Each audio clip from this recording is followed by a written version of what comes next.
Welcome to Art with Mackenzie. Thanks for being here so we can do some art together. We are going to make something awesome. Be sure to check out my website and Etsy page for all kinds of cool art for your home. And welcome back. We are going to continue modeling our T-Rex dinosaur. And I have a reference image up because I want my dinosaur to kind of have this general look. Get your reference, set it in the background, and then model it how you want, or don't use a reference image and just go off your imagination. It's art. You can do it any way you want. And I can't tell you exactly what I'm doing keystroke for keystroke because this is art and you're going to do it your way, and it won't be exactly like mine. So I'm just going to kind of give you the broad sense of what I'm doing.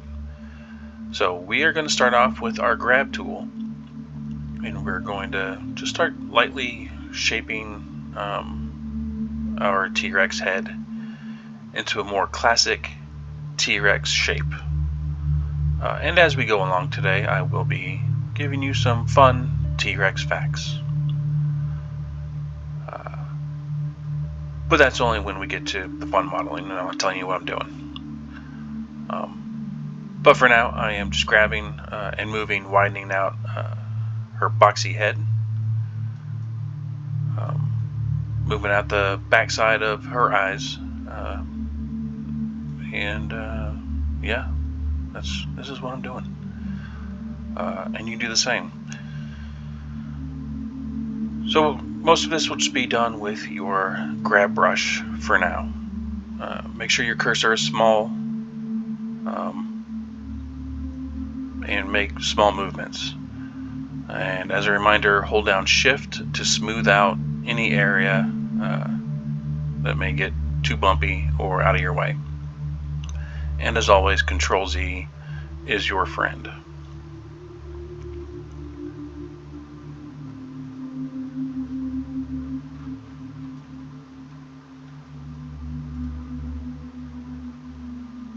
So as we move out her boxy head, it might be fun to know that the large shape of her head was really good for biting prey. The T-Rex had one of the strongest bite forces of any land animal ever, and that's due to her boxy head and muscular jaws. So we want to reflect that in our model.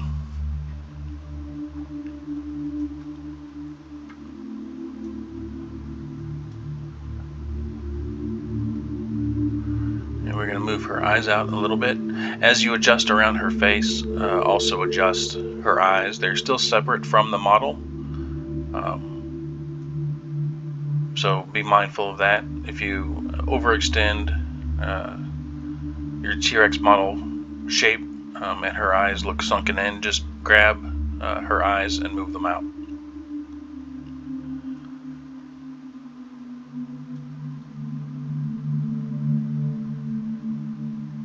And take a good gander with her jaw below to kind of match it up with the top side of her head. That way if she does shut her mouth, they'll line up a little bit more accurately. And we're just going to lightly move out her mouth again.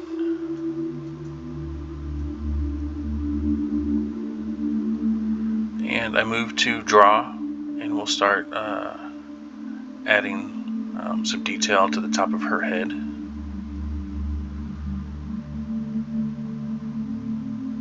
And this is the detail that you want. You don't have to go with what I'm doing. And hold Control while you have your draw brush to take away from your model. And we'll put in some nostrils here. That large chamber behind her nose was full of scent cells that went to her extremely large brain. If the T-Rex walks into a movie theater, a crowded movie theater, she could pick out every individual by scent alone. That is how amazing her smell is. And we'll add some keratin definition around her eyes. And these were thought to protect her eyes in battle. Like a lot of animals, they bite each other on the face, and obviously with those eensy-peensy little arms, they couldn't grab each other and hold each other down. So they did very often bite each other in the face.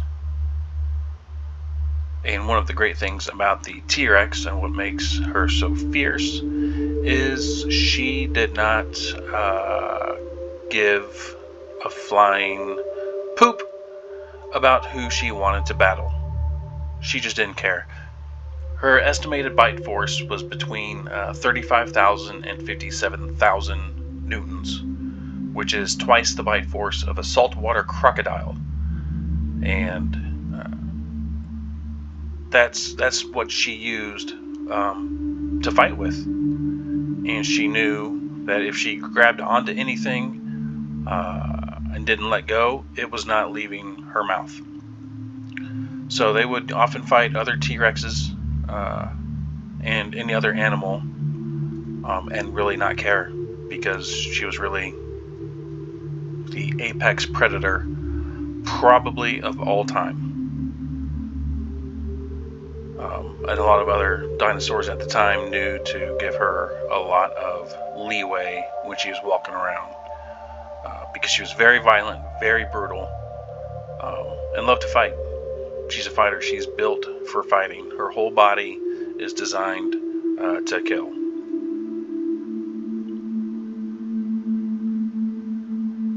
And when we go through, we'll add some more detail along her neck.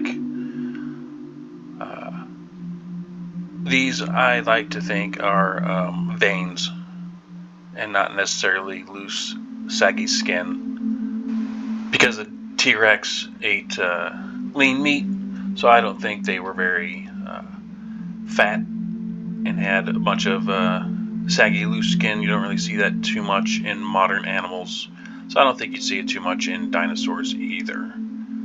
But we're going to go ahead and add in some veins and arteries, and be mindful of where your detail begins and ends, because we added all those vertices to her head and not so many to her body, so there's going to be a bit of a difference between your modeling detail in that area, so just be mindful of that. We'll add some striations for her neck muscles, because T-Rex had a very strong neck to keep and hold down her prey. And we'll form out her ears a little bit. Now the back of her head was slightly wider than the front of her head, and that helped with her binocular vision. And that helped her judge the distance for other animals.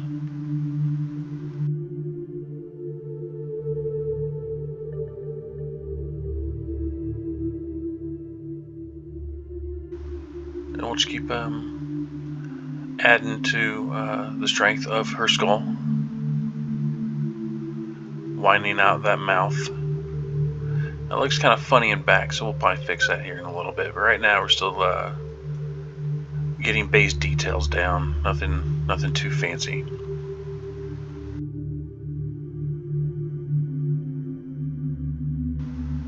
And we'll work on the body. Start working on her pelvic bones. That'll pop up a little bit. You'll see them in modern animals as well, mostly lions. And that's what I'm basing a lot of my musculature on, is the musculature of lions. I'm trying to mix that up with birds, because of course dinosaurs are the precursor to birds, but they were also bipedal and had to do a lot of running. So while they did have large muscles for movement, they also had a lot of tendons and smaller twitch muscles to help them move about in the Cretaceous area. So we'll just add what looks right, add what looks natural. I mean, every part of the T-Rex is all muscle. So she had stabilizing muscles on each side of her tail to help her move quickly, or as quickly as an 8-ton beast can move. And we'll throw in some beginnings of her rib cage. And we'll smooth out what we don't like.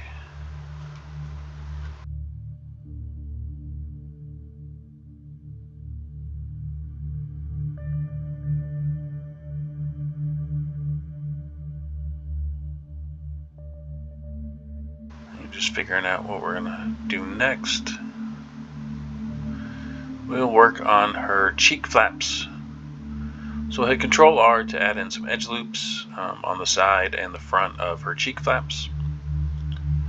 And we're gonna start manipulating this to fit her mouth. So it's no longer just a square cube inside of her mouth. It's something we can actually work with. So we will add in our edge loops and subdivide.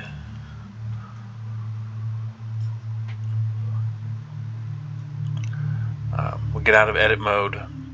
We'll go into sculpt mode. Take the grab tool because we're going to be doing a lot of grabbing. But at first, hold down Shift and start smoothing out the area that you have. Remember, when you add vertices and subdivide, you want to smooth out all your surfaces first before you really start getting into it. Make your cursor pretty big. You want to grab a lot of the surface area and lightly, gently grab and move her little skin flaps, cheek flaps, to where her mouth is. Now, if you go into X-ray mode, you'll see that part of her skin flaps are inside of the mouth.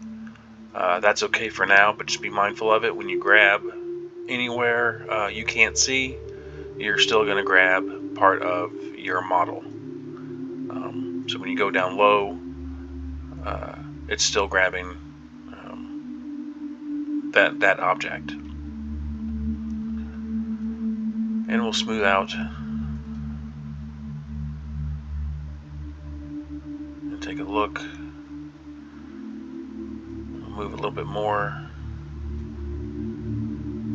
Now keep in mind that your mirror modifier is still active on this part. We took it off just the T-Rex model, but her eyes and her cheek flaps still have the mirror modifier on them, so just be mindful of that. We're going to lightly and carefully smooth out her lips. We don't want too many deviations inside of her mouth. This is for future 3D printing. If it gets too detailed and rounded out, it's going to be really hard to have two surfaces to apply, because we're going to apply her teeth inside of her mouth and a tongue inside of her mouth. And if her mouth is has a lot of detail and variations in it, it's just going to be a little bit harder later on. And we're going to go back to her eye, which were about the size of softballs. That binocular vision actually helped her catch prey. She could probably see up to 4 miles away, tiny little prey in the bushes and weeds with her amazing binocular vision. But now we're getting past that ugly mode that we were in earlier, and she's starting to get more of a ferocious look to her. So I'd say this is a good stopping point. We'll work more on her body and her feet and arms later. Thanks for doing art with me. I had fun, and I will see you on the next video. Bye.